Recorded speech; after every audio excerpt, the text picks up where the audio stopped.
E aí pessoal, tudo bem com vocês? Estamos aqui mais uma vez para darmos continuidade ao nosso percurso por entre as pedras da teologia.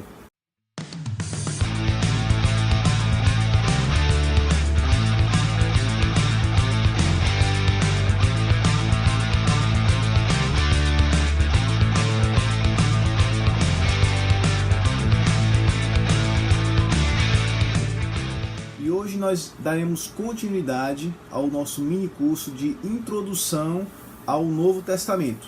Nós iniciaremos hoje com as cartas paulinas. E como nós sabemos, as cartas paulinas elas abrangem praticamente a metade do Novo Testamento. E para o vídeo não ficar tão longo, eu irei subdividir as cartas paulinas em 4 vídeos. No vídeo de hoje, com a primeira subdivisão, nós iremos trabalhar a questão das primeiras epístolas paulinas. Nós estaremos abordando os temas centrais de cada uma dessas 3 epístolas, abordaremos também os pontos teológicos correspondentes e as palavras-chave para uma melhor interpretação de cada um desses livros, tá bom? Então, sem demora, deixe o seu like no nosso vídeo e vamos iniciar. Bem pessoal, como é de praxe já aqui no nosso canal, eu sempre sugiro para vocês a bibliografia, tá bom? Então, o primeiro livro que eu gostaria de recomendar para vocês é o livro do Oscar Cullmann, Formação do Novo Testamento. O segundo material que nós iremos abordar a nossa reflexão de hoje é o Manual Bíblico do John MacArthur. E o terceiro material é este livro aqui, do Joseph Angus, História, Doutrina e Interpretação da Bíblia, da editora Agnus. Lembrando que eu vou deixar o link aqui embaixo na nossa descrição. Se você quiser adquirir algum desses materiais, você vai clicar e vai adquirir pela Amazon, tá bom? Bem pessoal, iniciando a nossa reflexão do Corpus Paulino, né, ou as Epístolas Paulinas, a primeira coisa que nós devemos discutir é a primeira epístola a ser escrita. Existem praticamente 2 correntes. A primeira corrente afirma que Gálatas é a primeira carta que Paulo escreveu e, consequentemente, o primeiro escrito do Novo Testamento. E outra corrente afirma que 1 Tessalonicenses é o primeiro escrito de Paulo e, por conseguinte, é o primeiro escrito do Novo Testamento. No nosso caso, eu irei considerar 1 Tessalonicenses como o primeiro escrito, considerando que existem argumentos plausíveis em ambas as correntes, tá bom? Então, somente a título de informação, eu vou defender neste vídeo 1 Tessalonicenses como o primeiro escrito, tá? Eu já vou explicar por quê. Bem, 1 Tessalonicenses, ele foi escrito muito provavelmente por volta do ano 50 por Paulo, e essa epístola aborda um tema que foi provavelmente a primeira e a grande preocupação da igreja dos primórdios do cristianismo, que é a questão da escatologia. Ou seja, quando é que Jesus Cristo deveria retornar? Quando ele retornaria, não é? Então, considerando esse ponto de vista, nós acreditamos que 1 Tessalonicenses seja, talvez, o primeiro escrito. Bem, esta igreja em Tessalônica, ela foi fundada por Paulo e Silas na sua segunda viagem missionária. Então, para maiores detalhes, vocês podem consultar o livro de Atos dos Apóstolos, capítulo 17.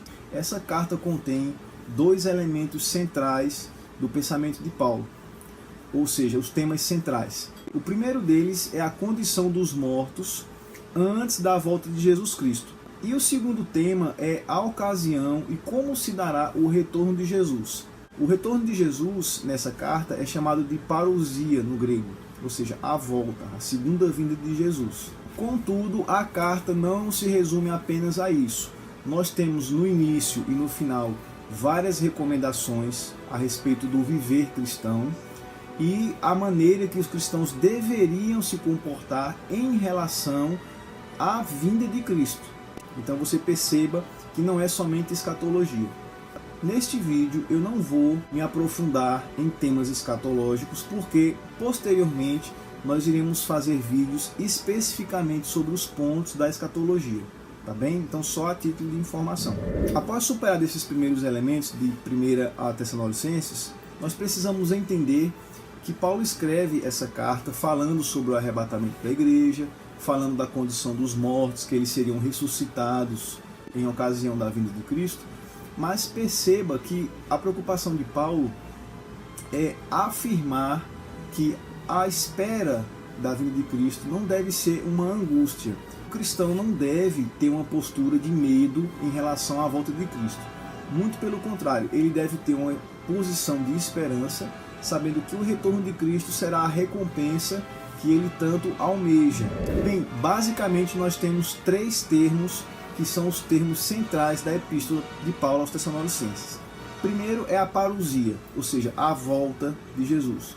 O segundo termo é o termo agiasmos, que significa santificação, separar-se. Perceba que isso tem uma relação com a vinda de Cristo.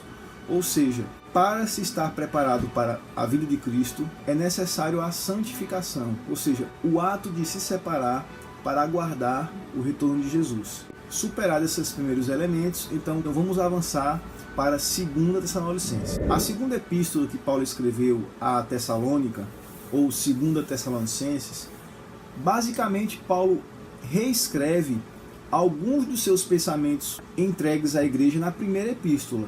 Ou seja, ele vai reformular algumas questões escatológicas para que não haja nenhuma sombra de dúvida em relação àquela comunidade no tocante à sua postura enquanto espera o retorno de Jesus. E essa epístola também, no capítulo 3:17, tem algo bem interessante, que Paulo afirma a maneira com que ele autografava, ou que ele escrevia, ou que ele autenticava as suas cartas, já avisando a colocar em descrédito qualquer escrito, qualquer profecia ou qualquer movimento que não fosse autorizado por sua pessoa. Essa carta trata basicamente de consolo, conforto e confrontação. O que isso significa? Que essa carta é uma espécie de consolo para as situações difíceis que aquele povo estava enfrentando. Ela é uma espécie de correção de certas posturas ou de certas crenças em relação à volta de Cristo, e é uma confrontação ao falso ensinamento. No que diz respeito aos temas teológicos centrais dessa epístola, nós podemos afirmar que Paulo se preocupou com a falsa doutrina que estava sendo gerada no seio de Tessalônica sobre a volta de Cristo, né? Então ele reescreve algumas coisas da primeira epístola e diz, lá na altura do capítulo 2, que a igreja deveria permanecer fiel, santificando-se, aguardando a volta de Cristo, e que a volta ela não se daria enquanto não se manifestasse uma questão bem difícil na escatologia, que é o filho da perdição, como Paulo vai chamar, ou, como João afirma, o anticristo, ou a besta, lá no Apocalipse. Então era necessário que esse homem aparecesse, né, antes do retorno de Jesus, conforme o texto do capítulo 2 de 2 Tessalonicenses. Outro tema muito importante que Paulo vai trabalhar é a questão da disciplina da igreja, e isso você vai ver no capítulo 3, na altura do verso 15 e 16, e você vai ver também a questão da condição dos ímpios, a condição daqueles que não vão aceitar o evangelho. Perceba que no capítulo 1, verso 8 e 9, Paulo fala de castigo eterno desses homens. Então são esses praticamente os pontos centrais da teologia desta carta. No que diz respeito às palavras-chave para a interpretação dessa epístola, nós temos termos interessantíssimos. O primeiro termo é o termo destruição, que é a recompensa daqueles que não aceitam ao senhorio de Jesus. O segundo termo é o termo o perverso, no grego o anomos. Isso você vai encontrar lá no capítulo 2, verso 8, que literalmente essa palavra quer dizer o fora da lei, aquele que não está de acordo com a lei. Então perceba que é uma expressão bem interessante que Paulo se refere a essa entidade que deve aparecer antes do retorno de Jesus. E Paulo também vai utilizar outros termos. Ele vai chamar de filho da perdição, ele vai chamar esse momento que ele vai aparecer do momento da grande apostasia. Então é uma leitura bem interessante, a leitura de 2 Tessalonicenses. Considerando esses elementos que nós vimos de 1 Tessalonicenses e 2 Tessalonicenses, nós poderíamos fazer uma reflexão bem interessante. Primeiro, assim como naquela igreja emergente existiu o desejo de compreender a escatologia, de saber a volta de Cristo, também nos nossos dias existe um desejo até um tanto exacerbado sobre esse tema.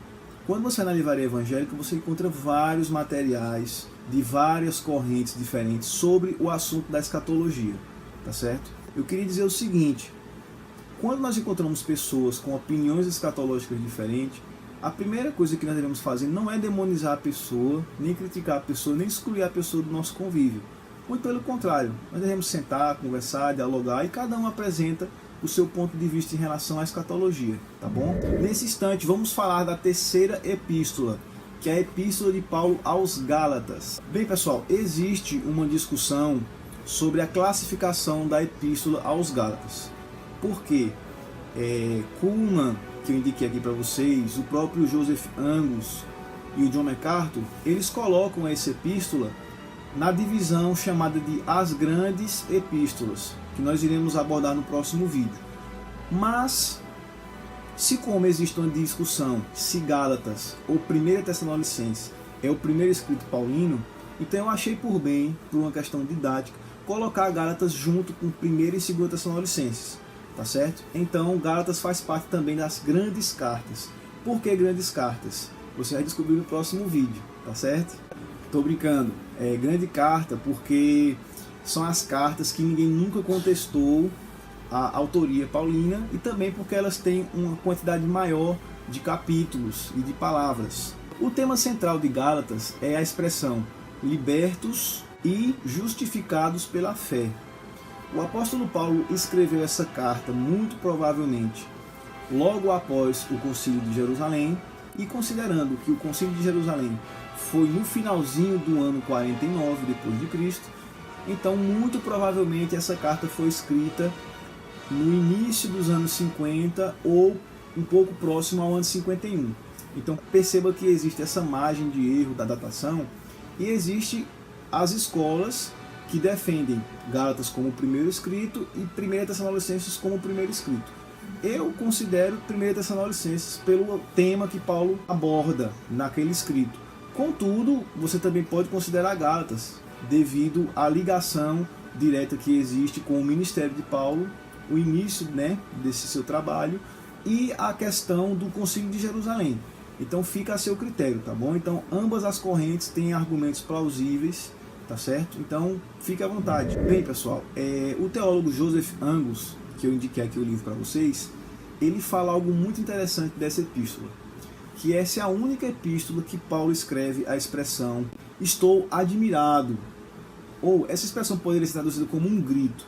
Paulo está perplexo como seria possível que aquela igreja tivesse tão rapidamente, após a sua ausência, passando do Evangelho de Cristo, do Evangelho da liberdade, o Evangelho que prega a justificação pela fé somente, para o proselitismo judaico, para os ritos que aqueles homens judeus tentavam implementar dentro da igreja.